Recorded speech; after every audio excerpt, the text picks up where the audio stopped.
Suzlon energy. आप अगर कोई पेनी स्टॉक खोज रहे हैं उसमें इन्वेस्ट करने के लिए, वो भी 1-2 साल नहीं, कम से कम 5 से 6 साल तक रुकने के लिए, तब आप सुजलन एनर्जी के ऊपर नजर रख सकते हैं। और शेयर मार्केट में कोई भी स्टॉक जब गिरता है उसके बाद वो जब रिकवरी देता है तो उसमें से एक पॉपुलर शेप जो है उस शेप का नाम है डब्ल्यू शेप रिकवरी। और सुजलन एनर्जी का चार्ट आप देखिए, एकदम डब्ल्यू शेप रिकवरी जो है उसी का ऊपर में जा रहा है। मतलब इसका जो रिकवरी जो चार्ट है वो डब्ल्यू शेप रिकवरी का हिसाब से आ रहा है। और ये शेप शेयर मार्केट में बहुत ज़्यादा पॉपुलैरिटी भी है। लेकिन सुजलन एनर्जी का जो आज का रेट आप देख पा रहे हैं 8 रुपया, और इसका ईयर जो हाई था 52 इज हाई, वो है 9 रुपया 45 पैसा। तो ऊपर से आप अगर देखेंगे तो 1 रुपया 45 पैसा करेक्शन दिया है। उसका Q4 रिजल्ट अच्छा आने का बावजूद भी, क्यों मैं ऐसा कह रहा हूँ कि इसका Q4 का जो रिजल्ट है वो लॉस जरूर हुआ है, लेकिन उसका लॉस का जो अगर प्रीवियस इसका लॉस का हिसाब से अगर माने तो आपको सिर्फ 54 करोड़ का आसपास में लॉस देखने को मिलेगा। वही अगर मार्च 31, 2020 को अगर लॉस देखेंगे तो उसमें आपको देख पाएंगे 834 करोड़ का आसपास में उसका लॉस हुआ था, जो इस साल सेम क्वार्टर में सिर्फ 56 करोड़ का आसपास में लॉस हुआ है। इसी से आपको पता चलता है कि एक कंपनी का रिजल्ट किस तरीके से इंप्रूव हुआ है। वही अगर टोटल इनकम को अगर आप देखेंगे 1141 करोड़ का आसपास में आपको देखने को मिलेगा। लास्ट ईयर सेम क्वार्टर में आपको 658 करोड़ का आसपास में देखने को मिला है। तो ईयर ऑन ईयर अगर देखेंगे तो कंपनी का जो रिजल्ट है वो बहुत अच्छा आया है, लेकिन फिर भी कंपनी का स्टॉक प्राइस 8 रुपया तक आ गया है, जहां पे कंपनी का स्टॉक 9 रुपया 45 पैसा रिजल्ट आने का बाद टच किया था। तो एक करेक्शन क्यों आया है, ये सवाल जरूर आपको मन में आएगा। लेकिन ये रिपोर्ट आप देखिए, जे Suzlon energy reduce net loss in Q4 but US unit files for bankruptcy. तो इसीलिए मैं आपको कह रहा हूं कि ये जो प्राइस करेक्शन आप देख पा रहे, ये इसका मेन रीजन है। और ये बैंक्रप्सी का जो डेट है वो आप देख लीजिए, कब ये वाला फाइल किया गया है। 29 जून को यूएस में सुजलन एनर्जी का जो सब्सिडियरी कंपनी है वो है Suzlon wind energy Corp USA. इसका ऊपर फाइल किया गया है बैंक्रप्सी केस। इसी का वजह से कंपनी का स्टॉक प्राइस नीचे की तरफ आया है। लेकिन कंपनी ने खुद क्लियर किया है कि इंडियन कंपनी जो है does not expect any direct and material impact from this bankruptcy. Indian company जो सुजलन है उसके ऊपर कुछ भी डायरेक्ट बोलिए या मटेरियल इम्पैक्ट बोलिए बैंक्रप्सी के ऊपर, वो एक कंपनी के ऊपर नहीं आने वाला है। लेकिन फिर भी ये जो सेंटीमेंट है इसके ऊपर असर गिरा है, जिसका कारण से कंपनी का स्टॉक प्राइस जो है 9 रुपया 45 पैसा से नीचे की तरफ आ गया है 8 रुपया तक।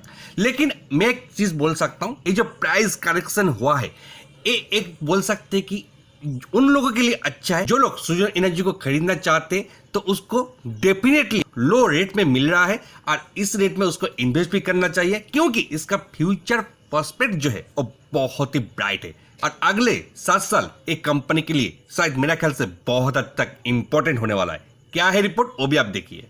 इसलिए मैं कह रहा हूं कि अगले 7 साल जो है कंपनी के लिए बहुत ज्यादा डिमांड जो है और बहुत ज्यादा बिजनेस अपॉर्चुनिटी है वो होने वाला है।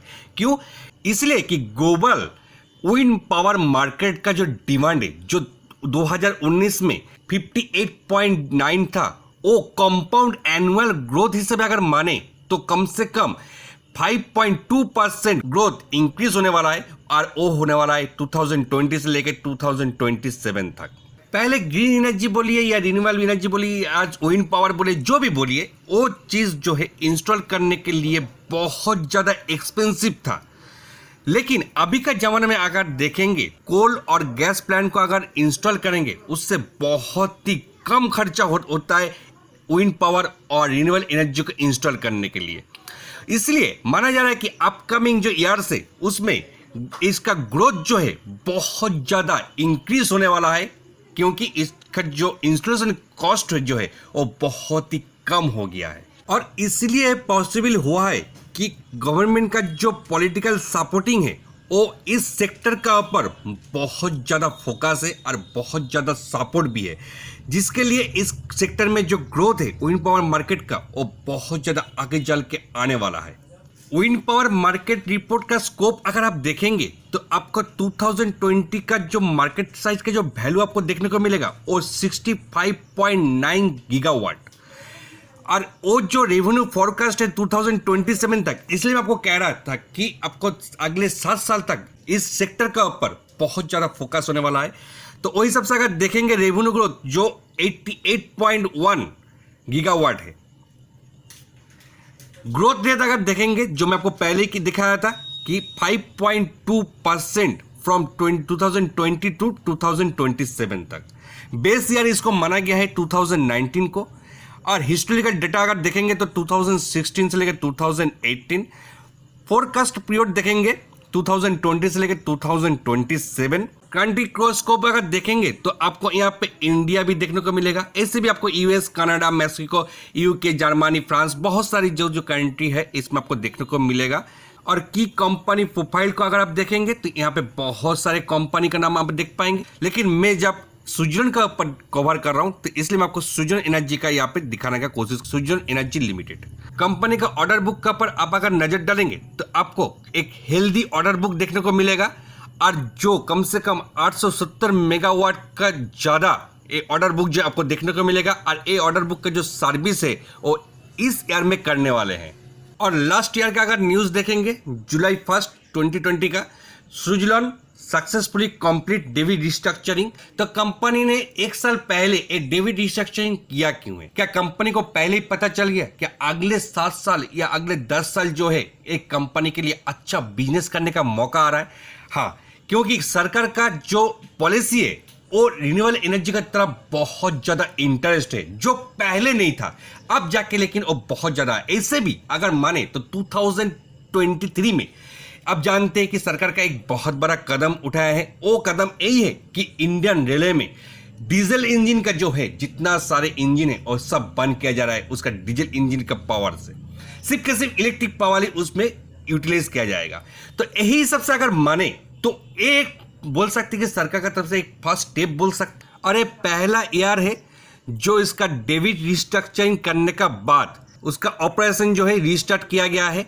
तो इसका नतीजा भी आप खुद देख पाए। हालांकि इस बार स्टील प्राइस इंक्रीज होने के कारण इसका जो प्रॉफिटेबिलिटी है उसका पर थोड़ा बहुत जाके असर गिरा है, लेकिन कंपनी का सुधार कहां पे करना है जहां पे उसको थोड़ा रेवेन्यू जो उसको हाथ में लगे। पहला परसेंटेज अगर देखेंगे तो 45.99% आपको देखने को मिलेगा, जो सिर्फ के सिर्फ इंटरेस्ट एक्सपेंशन हिसाब से खर्चा करते हैं।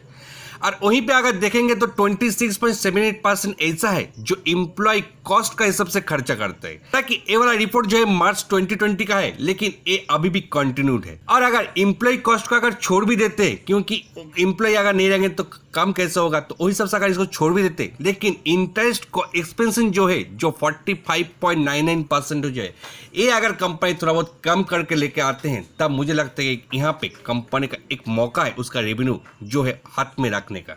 और मूविंग एवरेज का पर ध्यान देंगे तो 10 डेज का रेंज जो है 8.49 और 20 डेज का रेंज आप देख पाएंगे 8.06। लेकिन वहीं पे अगर 50 डेज का रेंज अगर देखेंगे तो आपको 6.85 देखने को मिलेगा, जो आप कह सकते हैं कि एक कंपनी के लिए रिसेंट एक स्टॉप लॉस बन सकता है और एक सपोर्ट भी बन सकता है। तो आप 6.85 के हिसाब से इस कंपनी को सपोर्ट मान के एक कंपनी का इन्वेस्ट कर सकते हैं।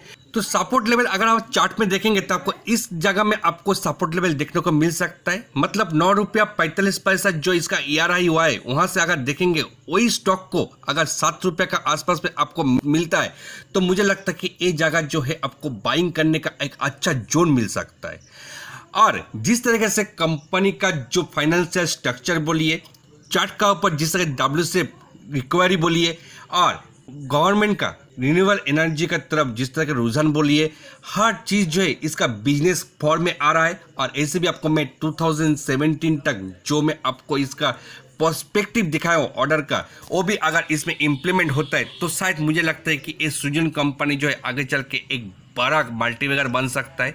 लेकिन फिलहाल के लिए अगर आप मानेंगे तो 7 रुपये का आसपास में आप थोड़ा थोड़ा करके बाइंग करते रहिए। इसमें आप बहुत ज़्यादा एवरेज भी कर पाएंगे एक एक रेट में, और एक हेल्दी क्वांटिटी ऑफ शेयर्स इस कंपनी का ऊपर आपका मिल जाएगा। और आप नियरेस्ट टर्म में, मतलब बहुत ही शॉर्ट टर्म में, आपको 20 रुपया टारगेट के लिए इसको बेट कर सकते हैं। हालांकि इसका टारगेट जो है बहुत लंबा है, लेकिन ये धीरे धीरे करके उसमें जाना ठीक है। 20 रुपया अगर टारगेट अचीव होगा तो और भी ज्यादा वीडियो लाने का मैं कोशिश करूंगा। इसके लिए मैं आपको कह रहा हूं कि आप मेरा पेज जो है इसको फॉलो करके रहिए, आगे चल के और भी ज्यादा आपको अपडेट मिलते रहेगा। और अगर वीडियो पसंद है तो लाइक शेयर कमेंट जरूर कीजिएगा। चलिए मिलते हैं नेक्स्ट वीडियो में, तब तक के टाटा बाय।